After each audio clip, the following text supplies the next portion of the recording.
Donc, une victoire un petit peu étriquée. Ça a été quand même très très laborieux, même à 10 contre 11. Ouais, c'est vrai, mais ça reste quand même une victoire. L'objectif c'était de prendre les 3 points. On a réussi à les prendre, alhamdoulilah, et il faut en tirer du positif de cette victoire et se projeter sur le match de la Gambie qui va être aussi vital pour cette qualification. Vous y croyez toujours? La Côte d'Ivoire, elle a gagné sa première des 3-0 à la Gambie. Ils ont 10 points, nous 5. Il reste encore 2 matchs. Est-ce que vous y croyez? Tant que mathématiquement c'est possible, on y croit. C'est vrai que ça va être quand même un objectif très difficile à atteindre, mais voilà, comme je le répète, mathématiquement, tant que c'est faisable, on y croit et le groupe est vraiment très concentré et déjà concentré sur le match de la Gambie qui va arriver samedi, Inch'Allah.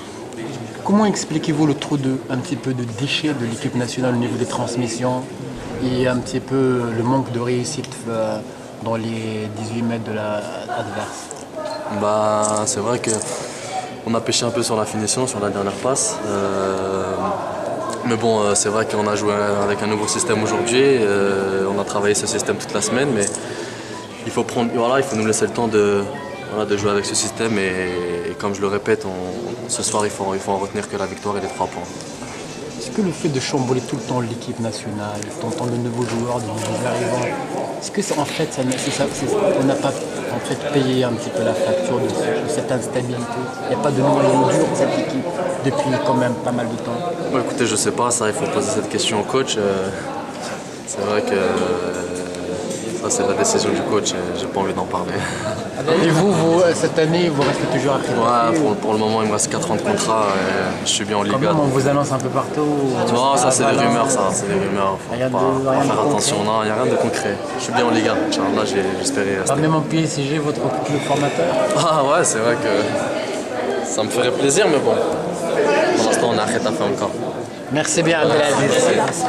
الميدان ديالو او خارج الميدان ديالو الحمد لله خرجنا ب3 نقاط اللي هي مهمه في هذا الباركور ديالنا وما علينا الا نقدموا مباريات جيده في المباريات المتبقيه ونفوزوا بهم وما نفكروش اش غادي يدير الخصم، الناس نفكروا فينا حنا وفي النتائج ديالنا ونقدموا واحد المستوى جيد للجمهور المغربي. اليوم المنتخب ديال كوت ديفوار عقد الامور في الفوز ديالو في غامبيا 3-0.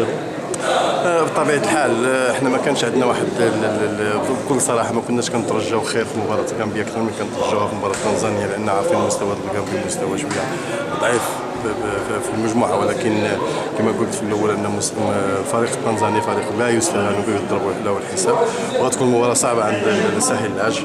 ما كنظنش على انهم غيكونوا لقمه سائغه لساحل العاج، لان الفريق التنزاني بين في الميدان ديالو ومعنا بانه فريق رغم انه كان ناقص لاعب 10 لاعبين، بين انه فريق كيلعب كره حديثه كره عصريه كره سريعه، فما كنظنش على ان الساحل العاج بالفريق ديالها القوي اللي كنعرفوا انه يقدر يفوز على تنزانيا بحكم الظروف بحكم قوه الفريق وبحكم المناخ وبحكم اشياء كثيره. وفريق التنظيم ما نساوش انه راه هو كيلعب على حظوظ. انتم كقسم تقني ما كتعطيكم صعوبه في تشكيل المنتخب الوطني مع الغيابات الجديده والاصابات حتى اخر لحظه عاد شفنا براده شفنا. لا بطبيعه الحال الناخب الوطني كان كيجهز الفريق باكمله، كان كيجهز اللاعبين اللي مستعدين وكان كيتعاملوا بواحد الدقه وبواحد الحكمه مع اللاعبين المصابين اللي اعدادهم للمباراه ديالنا، وما كنظن ان كنا مواثقين بان براده غيكون متواجد اليوم، وما بغاش الناخب الوطني انه يزج بالهنده باش ما يغامرش به التحسب على المباراه الجايه ان شاء الله. وكنظن ونفوزوا بها وننتظروا الخصم ديال كوت ديفوار انه يتعثر في المقابله ديالو، وان شاء الله لما ننتهي ان شاء الله على كاس العالم. اول تحقيق 3 نقاط، ويعني يبين على ان الكبوه اللي خسرنا في مباراه الذهاب كان يعني تعثر عادي، وان شاء الله باقي الحظوظ ديالنا في المقابلات الجايه. شكرا. فريق منظم كما شفتي يعني ماشي من الفريق السهل، يعني حتى هو كينافس الحظوظ ديالو باش يترشح يعني المونديال 2014. الحمد لله اللي جا يعني واحد الهدف مبكر، وسيرتو يعني الطرد ديال اللاعب التنزاني هو اللي ساعدنا. 3 نقاط مهمة جدا باش نلعبوا بارتياح ضد المنتخب الغامبي، وان شاء الله وتكون الحظوظ ديالنا موفرة اننا ندوزو يعني كأس العالم ان شاء الله. واش توصلتوا بالنتيجة ديال ساحل العاج مع غامبيا؟ بطبيعة الحال يعني مادام انت في هذا الدومين فعليك باش يعني تتبع يعني المنتخب ديالك. يعني كل شيء وارد ان منتخب غامبيا يلعب ضد الفريق التنزاني اللي ماشي هو فريق سهل، فكنتظروا التعثر ديالو، وان شاء الله لما لا ندوزو الاقصائيات. خص غير يعني الشعب المغربي يكون عنده واحد الطموح ويساند الفريق ديالو حتى للنهايه. غلبوا ب 3-0. الجلوس ديالكم على المقاعد البدلاء في حين انكم من اكبر الحراس في المغرب ولم يغرف في لافان كارير دير ميم لو بوت اللي دخل عليه دابا، شفتي واش ما كيأثرش عليكم كنتوما شخصيا؟ بطبيعة الحال انه يعني فريق يعني الحارس نادر بن غريفة هو حارس كبير، كنحاولوا يعني نستافدوا من التجارب ديالو. فيعني المنافسه بيناتنا فهي كاينه بطبيعه الحال. فكتبقى يعني دو تجربه اللي نادر المغربي هو اللي كيلعب، وحنايا كنساندوه وكنستافدوا منه في نفس الوقت. الى اجل ننتظروا اننا يعني الفرصه نتاعنا. بان لك الماتش اليوم؟ المباراة ما كانتش سهلة، يعني اللاعبين قدموا واحد المقابلة جيدة، عرفنا كيفاش تعاملوا مع المقابلة رغم أن المنتخب التنزاني كان كيقوم بمرتدات وكان خطير.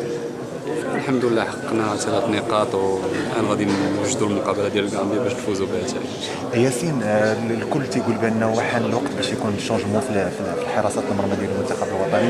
واش انت كتحس بأن الطاقم التقني ديال المنتخب كيهيئك باش تكون يعني في الأول ولا الثاني ديال الحراس ديالو؟